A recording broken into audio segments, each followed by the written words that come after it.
Buenas tardes, bienvenidos a este corte informativo con la información más reciente del Poder Judicial de la Federación, hoy miércoles 26 de junio de 2024. Soy Laura Murillo y saludo a Eusiris Rostro, que nos acompaña en la interpretación en lengua de señas mexicana. Comenzamos. La Suprema Corte ha protegido los derechos a la identidad y a la seguridad social de las personas de la diversidad sexual. A pesar de que existen más de 6,000 denuncias por tortura en el país, muy pocas personas han sido sancionadas por esta conducta. Las personas juzgadoras juegan un papel fundamental para revertir el cambio climático, aseguran especialistas. La primera sala de la Corte estableció que el procedimiento idóneo para realizar la adecuación de un acta de nacimiento en la mención sexogenérica es el administrativo. En consecuencia, una vez que concluya el procedimiento, se deberá expedir una nueva acta de nacimiento que refleje los cambios pertinentes, pero sin evidenciar la identidad anterior, ya que el acta de nacimiento primigenia debe quedar reservada y no se publicará ni expedirá constancia alguna, salvo mandato judicial o petición ministerial. El anterior criterio lo estableció al resolver un amparo promovido por una persona que solicitó el acceso al reconocimiento legal de la identidad de género para personas trans, petición que le fue negada. Asunto en el que determinó la inconstitucionalidad del artículo 759 del Código Civil del Estado de Veracruz, vigente en 2017, que establecía que la modificación o rectificación de un acta de nacimiento no puede realizarse sino ante el Poder Judicial y en virtud de una sentencia. Por su parte, la segunda sala determinó que los derechos a la igualdad, a la seguridad social y a la no discriminación imponen al Estado y a las autoridades el deber de realizar actos positivos que favorezcan el acceso a la seguridad sin condicionar o restringir ese acceso a requisitos que impliquen alguna forma de discriminación.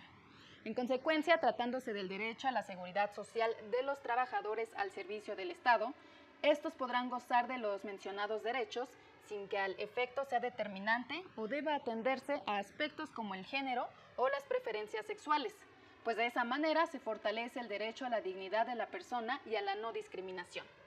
El anterior criterio lo estableció al resolver un amparo en el que declaró la inconstitucionalidad de diversos artículos de la ley del ISSSTE que impedían a las parejas del mismo sexo inscribir como beneficiaria a su cónyuge.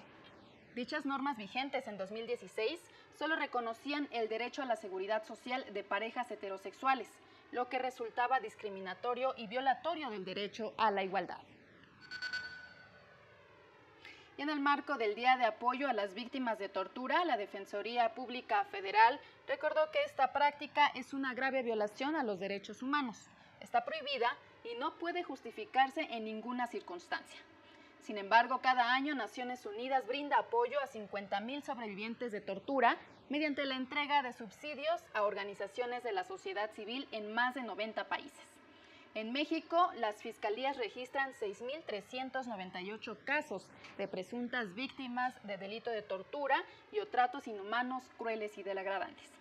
El trabajo de la Defensoría Pública Federal es fundamental en la prevención e identificación de posibles actos de tortura para que los sobrevivientes de dicha práctica denuncien, con el fin de que las pruebas obtenidas mediante esta práctica no puedan utilizarse en su contra y para que se castigue a los responsables.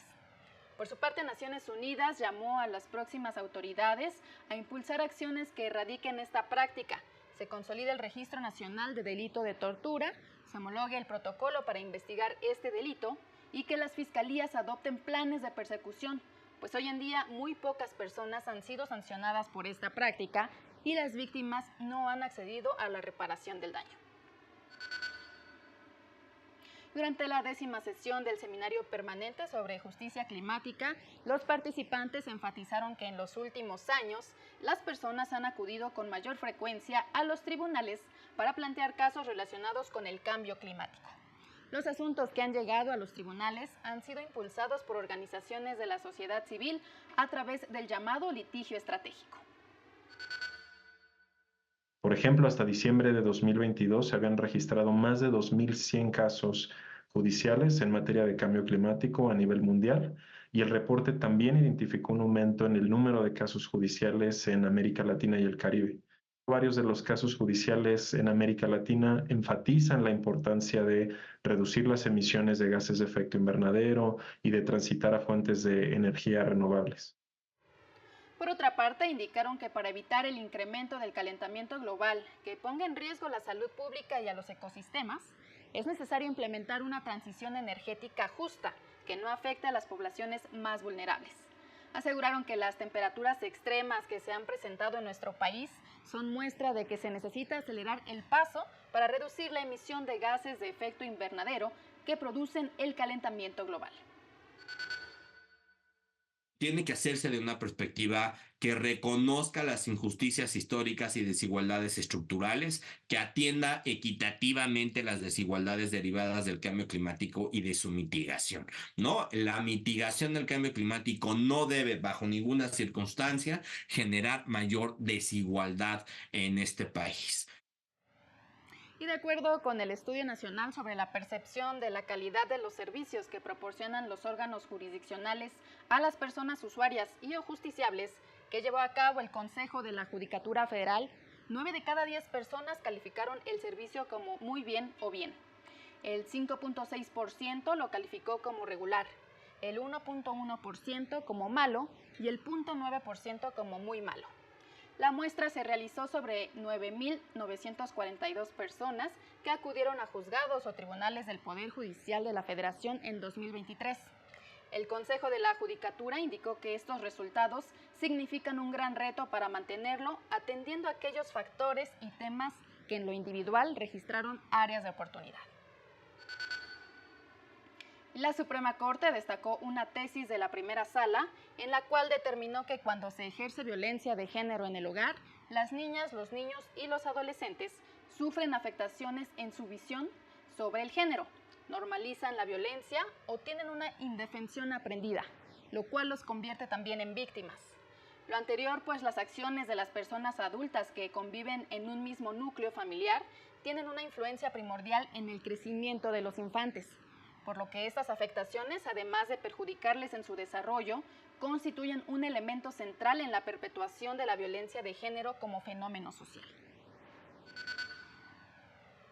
Y en los sistemas de justicia en los que prevalece la protección de los derechos humanos, las decisiones de niñas, niños y adolescentes deben ser respetadas, situación que puede ser desafiante cuando se trata de casos controversiales como el acceso al aborto, la decisión de quitarse la vida o el cambio de género. Sobre este tema profundizó el académico John Tobin de la Universidad de Melbourne al impartir una conferencia sobre autonomía personal de niñas, niños y adolescentes e interpretación judicial. Dejarían a un menor de 13 a 14 años, 15 o 16 años, activamente buscar ayuda para terminar su vida? Me encantaría saber su respuesta, porque mi respuesta honesta es no. Son muy jóvenes. Como padre, quiero mantener a los jóvenes con vida. Como adulto, ¿cómo lo sabría? Pero yo, como académico, reconozco que yo tengo mis valores e intereses subjetivos que interfieren en la definición del interés superior del niño. Mencionó ejemplos de casos en distintas regiones del mundo y agregó que los adultos como tomadores de decisión deben estar conscientes de las formas de interacción con niñas, niños y adolescentes sobre temas éticos. Difícil manejarlo para nosotros como adultos, pero una vez que lo reconocemos tenemos que decirnos, bueno, ¿cuál enfoque vamos a aplicar? ¿Qué principio vamos a aplicar para fallar? El enfoque en donde básicamente le dejamos la determinación del interés superior a los adultos, o el enfoque en donde el menor tiene autonomía. Hacemos una pausa y continuamos con más noticias.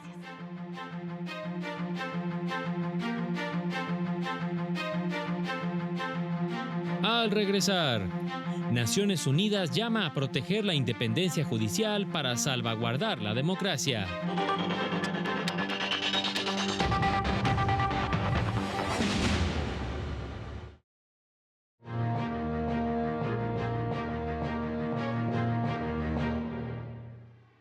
Continuamos con la información. La magistrada María Emilia Molina, presidenta de la Asociación Mexicana de Juzgadoras, señaló que el Poder Judicial de la Federación no cobra la tramitación de los amparos. El cobro, en todo caso, corresponde a los honorarios de las y los abogados, que como cualquier profesionista tienen derecho a percibir. Además, destacó que el Instituto Federal de la Defensoría Pública brinda servicios de asesoría y representación jurídica de forma gratuita, al igual que lo hacen diversas organizaciones de la sociedad civil y abogados que trabajan pro bono. Y como parte de las guías para entender al Poder Judicial Federal, el Consejo de la Judicatura Federal explicó quiénes son y qué hacen sus integrantes. Se trata de 7 consejeras y consejeros que toman decisiones por consenso. La diversidad de formación y pensamiento enriquece el trabajo institucional y legal de este órgano, que atiende los aspectos que dan viabilidad a la labor jurisdiccional. Las y los consejeros de la Judicatura Federal preservan y fortalecen la independencia e imparcialidad de los juzgados, tribunales y áreas administrativas, administran el presupuesto para que la justicia llegue a todas las personas y se encargan de la vigilancia y disciplina de las y los juzgadores federales. Además, velan por el respeto y promoción de la excelencia, la objetividad, la imparcialidad y el profesionalismo, y garantizan la formación y actualización de todo el personal jurisdiccional. La Asociación Nacional de Magistrados de Circuito y Jueces de Distrito del Poder Judicial de la Federación dio a conocer que ha establecido contacto con asociaciones de juzgadoras y juzgadores tanto a nivel federal como estatal, así como con poderes judiciales locales, con el fin de elaborar propuestas conjuntas frente a las reformas a los poderes judiciales que se buscan procesar en el Congreso de la Unión. También ha recibido propuestas de trabajadores administrativos y organizaciones que los representan, que tienen como origen una legítima preocupación por los efectos de dichas reformas. Indicó que la asociación ha sido invitada a participar en los foros organizados por el Poder Legislativo, en donde expresará su preocupación por dichas reformas, pero también defenderá sus propuestas de manera contundente y respetuosa en todos los espacios de análisis que se realizarán en el país. Asimismo, agradeció la solidaridad de barras de abogados y agrupaciones sociales, al tiempo que reafirmó su compromiso social y con el pueblo de México en cuanto al respeto de su derecho de acceso a la justicia.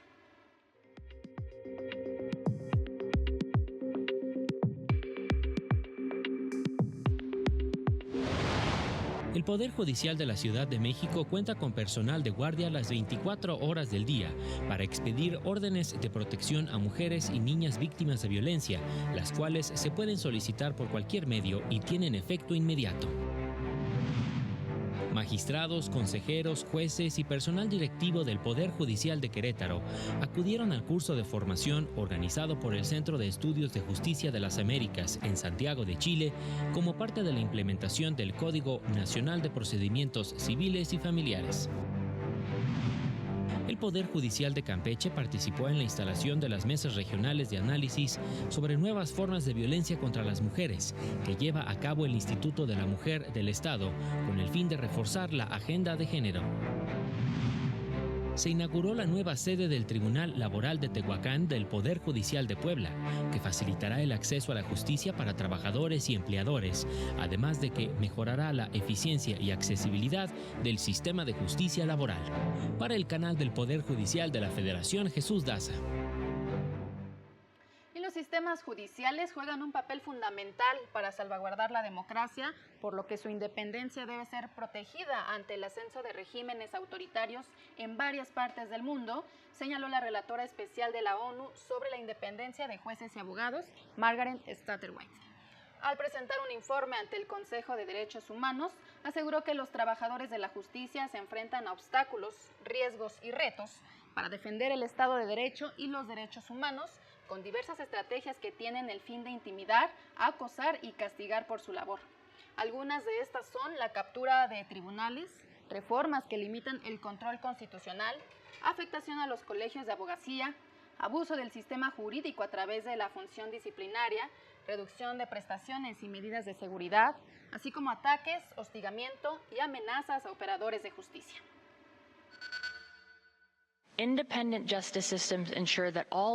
Los sistemas de justicia independientes aseguran que todas las personas son iguales ante la ley, incluyendo a gobernantes y líderes políticos. Al hacerlo, garantizan que la acción del Estado sea legal, constitucional y conforme a las normas internacionales de derechos humanos, y controlan las usurpaciones antidemocráticas del poder. Los sistemas de justicia también tienen un papel vital para asegurar elecciones libres y justas. En otra información, los atlas de riesgos son una herramienta esencial para la protección del derecho a un medio ambiente sano, destacó la Unidad General de Conocimiento Científico y Derechos Humanos de la Suprema Corte. Se trata de un sistema de información sobre fenómenos naturales o derivados del actuar humano que pueden afectar a una comunidad y su entorno y sirven para monitorear y prevenir daños, así como para garantizar el acceso a la información, pues con ello la población sabrá cómo actuar antes, durante y después de una contingencia. En el amparo en revisión 679-2023, la primera sala de la Corte determinó que el Ayuntamiento de Tulum, Quintana Roo, estaba obligado a actualizar el Atlas de Riesgos, pues esta omisión impactó en varios derechos de los habitantes de la región, entre ellos a un medio ambiente sano, a la salud, a la vivienda digna, al agua y al patrimonio cultural, entre otros. Así concluimos esta emisión. Soy Laura Murillo y lo invito a mantenerse en la señal del canal del Poder Judicial de la Federación. Siga a las 19:30 horas nuestro avance informativo y a las 20 horas el noticiario nocturno. Hasta luego.